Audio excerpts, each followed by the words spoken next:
Hey there YouTube, Superbrain AK here, and I've got a good video for you today. This is an Ion Explorer Bluetooth that was originally running on a 12 volt lead acid battery, but I'm going to convert it to lithium. So, I'm going to show you how I did it, and what the couple modifications that I've done to this guy. So, hope you guys enjoy it. So, for its outward appearance, you can't really see too many modifications that I've made. This is just the side panel here. It's got the on-off switch, power socket, LED charge indicator, and a little charging indicator. Now you can see it's a little bit cracked, but I was able to glue it up pretty well. On the other side, you won't see this when it's put together, since everything will be behind a cover, but I've got a XT60 here going to some spade connectors which go to the original ones, and then it's got a fuse here. So that is going to be where I put this lithium battery. So let me get you zoomed down on this guy and we'll take a look at that.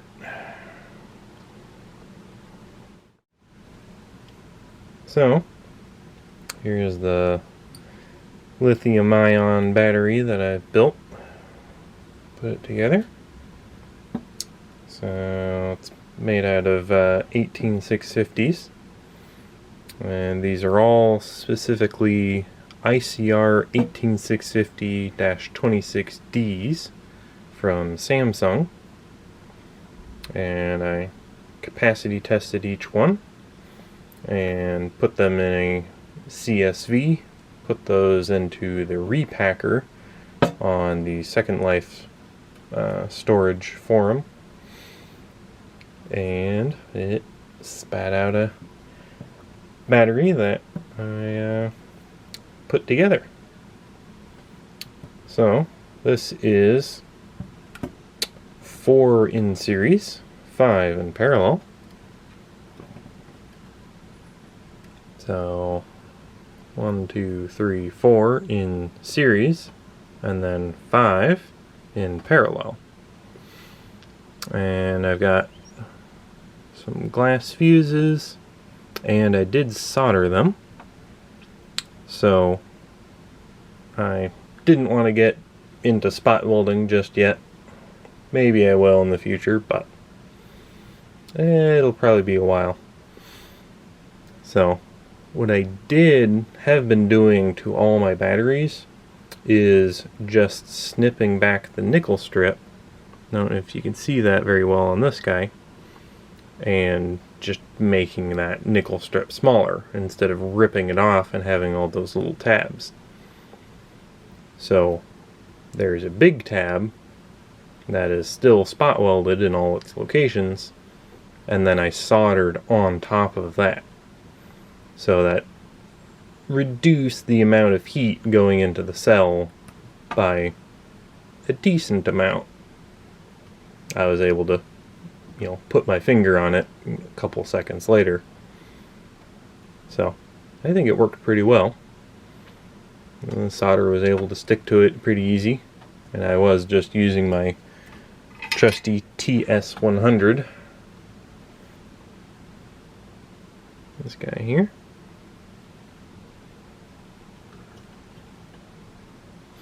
Yep. I just had it at 450 degrees Celsius, and I'm running it at 19.5 at least volts. Yep, it worked pretty well. So I've got the fuse coming off the positive here into the glass fuse. These are 2 amp glass fuses, So 2, 4, 6, 8, 10. So 10 amps total. And then I've got that draped over this copper here, which is just a 14 gauge solid core wire that I stripped the insulation off. And then the same fuse leg goes over that, which is soldered to it, and then it goes over to the negative of the next cell in series. So, did that for everything. And you can see the balance wires tapped off here. And then on the other side, where it has the main positive and negative,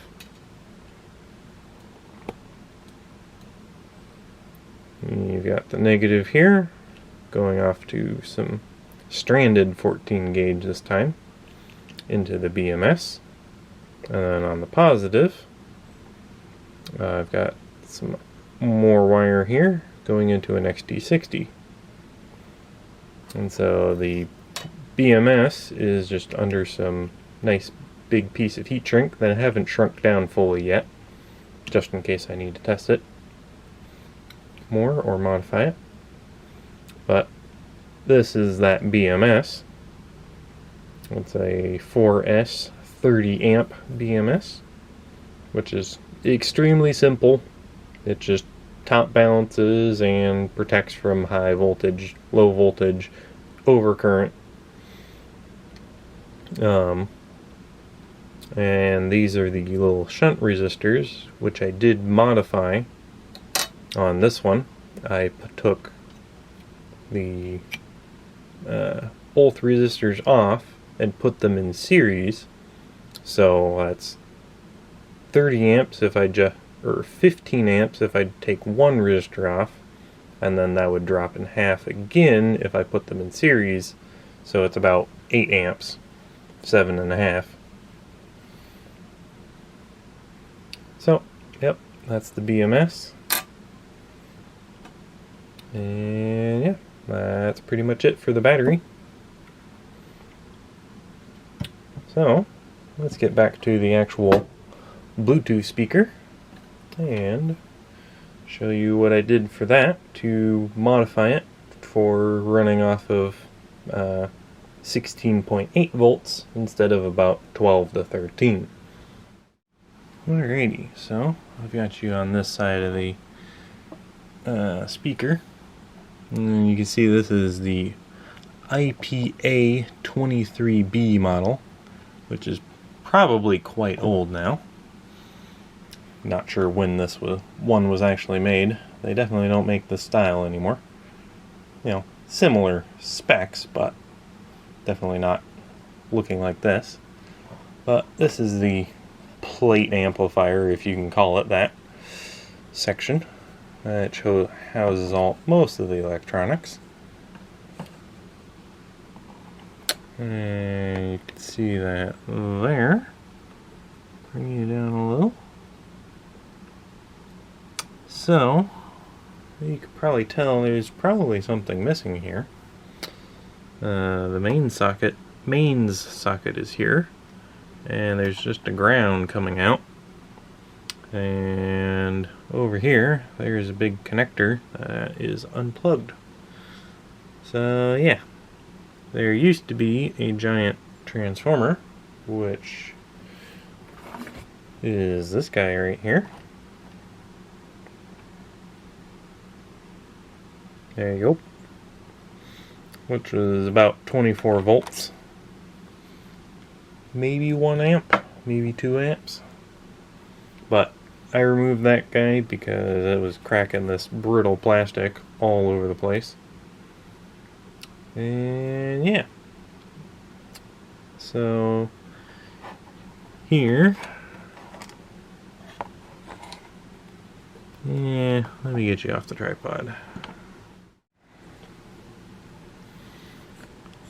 So here you got the most important part, which is the amplifier section itself. Got some wires coming through on this choke, which go to here. This is the actual audio signal in, and it's a TDA something or other.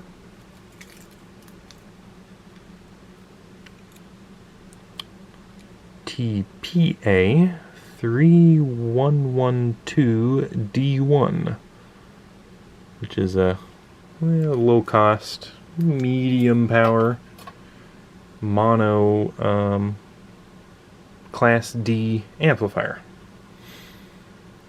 And doesn't have much of a heatsink on it. It might have some traces on the other side of the board, but that's about it. Here's the output wire going into the relatively large speaker in there, and then that goes off to a little capacitor which goes up to the tweeter. So I did twist up these wires so that they weren't just hanging out in the breeze, all separated. And then, so this section here is the charging section. Takes the 26 volts, rectifies it, puts it on this 4,700 microfarad capacitor, and then some sort of transistors, linear regulator, some sort of resistor limiting the current, and then here you've got your battery connections. So these two go over to the battery compartment, which you can see there is a little inset box. And then, yeah, there's a low voltage cutout section here, which I did modify. I think I added an extra resistor, forget exactly what. I'll have that info in the description on which resistor you need to increase. A quick interjection to the video. I wanted to talk about and show the modifications I did to this and go over the voltage indicator. So the charge level indicator comes out with two screws, and then the plug disconnects from the board there. I'll talk about that in a second. First, I wanted to show this resistor that I added. So here you can see, zoom in a tad. So you've got the main battery connection here, and then that comes around to here, jumps over to this, and then that comes through this MOSFET, which goes out through diode to the main power rail. And then this guy is a little op amp that controls this MOSFET, and so its bias voltage comes from this resistor, which goes down and around through here, which it goes to some kind of shunt regulator. So what I did was took R4, desoldered it, moved it to the side here, and then I put a orange resistor, which is 22 kilo ohms, and put that in series, and then that changed the cutoff voltage from like 10 something volts to 11.9, which is just under 3 volts per cell for a 4S lithium battery. So yeah, that's that. Then we'll get on to this guy. Alrighty, so this is the charge level indicator, which is actually quite simple, and I learned the schematic and example for in the electronics learning lab that I got from Radio Shack. So it's pretty simple. just has a LM339, which is a quad op amp. And then these are the 4 outputs of that op amp. And then the input voltage comes through here, through R39, and then into a capacitor, into another resistor as a voltage divider, and then that comes out and goes on to the inputs of the op amp sections. And then these other resistors create another voltage divider, potentially through R1, I am not sure, but that creates different steps onto the inputs of each op amp. So you've got your 4 inputs, you've got your main voltage here through a voltage divider, and then a voltage divider off of that, and then a voltage divider off of that, and then finally you've got your last one. And so as the battery voltage is up high over the voltage of these set points, all of them will be on, and as it drops, they'll start turning off. And so it just goes through and turns them on as it's full, and then turns them off as it's discharged. Now, this one is slightly different than that example because it's got this red LED, and the red LED turns on when it's below the voltage. So it's usually off, on, on. And so they just inverted the logic, whether they had the LED go to ground, or they had the positive and negative of the op amp switched around.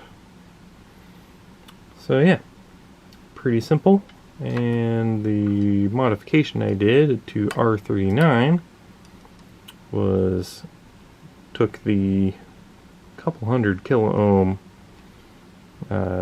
resistor there, desoldered it, put it on the back, and then added a 300 kilo ohm potentiometer, and it's just about halfway, and it's set to 140 kilo ohms, and then the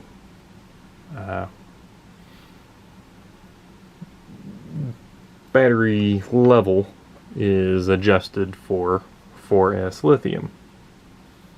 Now I'll have the voltages that it trips at on the screen right now. So that's this guy, and let's get back to the video. And then this guy, he's a little 7809. Yep. Giving some 9 volts for some op amps. This cable goes up to the top section, and so does this audio cable, which comes back. So let's move on up to the top, and I'll show you what I did there, which wasn't much.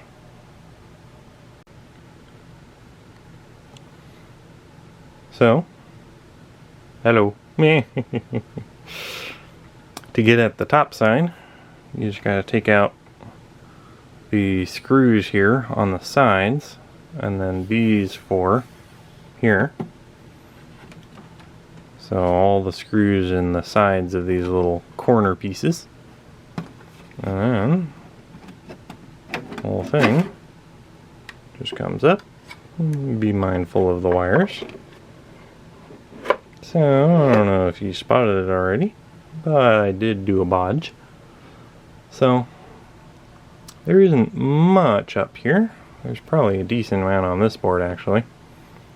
It's got the Bluetooth module with the Bluetooth antenna, and this is that multi-pin wire, which is just bringing up the voltages, bringing up the 9 volts, and then it's bringing up straight battery voltage.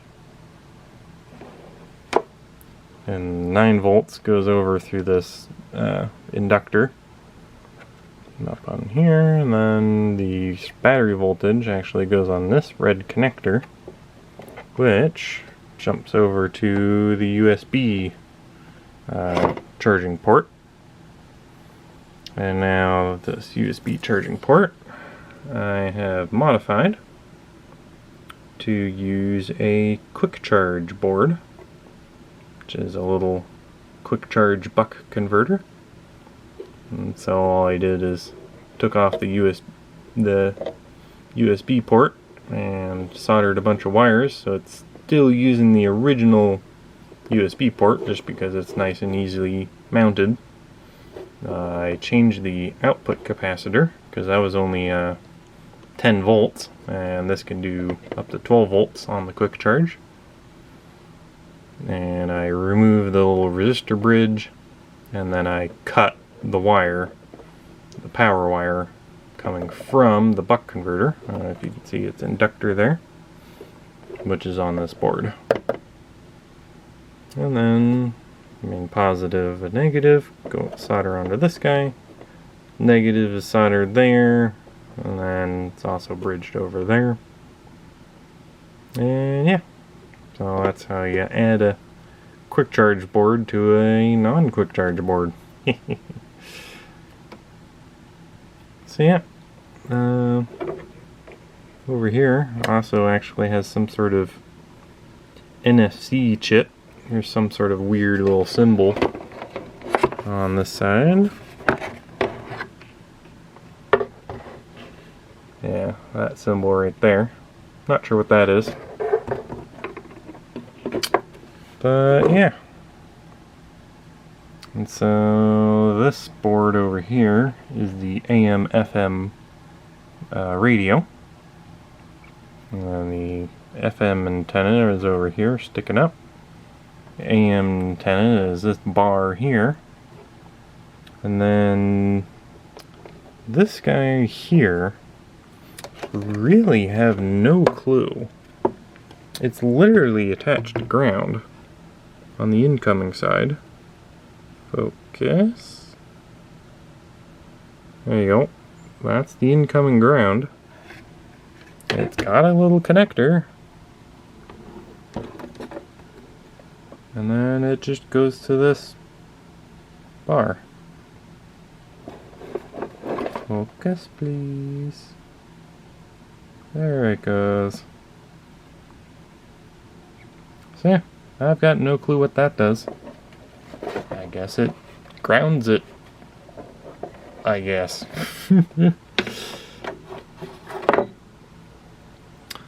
But yeah, that's pretty much it for this video. There's your main volume here. Bluetooth disconnect, aux in, some radio presets which are built into the radio board. You even have a microphone input for guitars or karaoke. So yeah, it's a pretty cool little Bluetooth speaker. We'll see how long it lasts in the hands of my brother, who's probably going to take it to UPS every day in the warehouse. So we'll see how well it holds up, and I'll keep you posted. So hop on into the Discord so you can see updates in the project status channel. That's where we update the status of our projects, and just come in and chat. So thank you guys for watching, and I'll see you guys in the next video.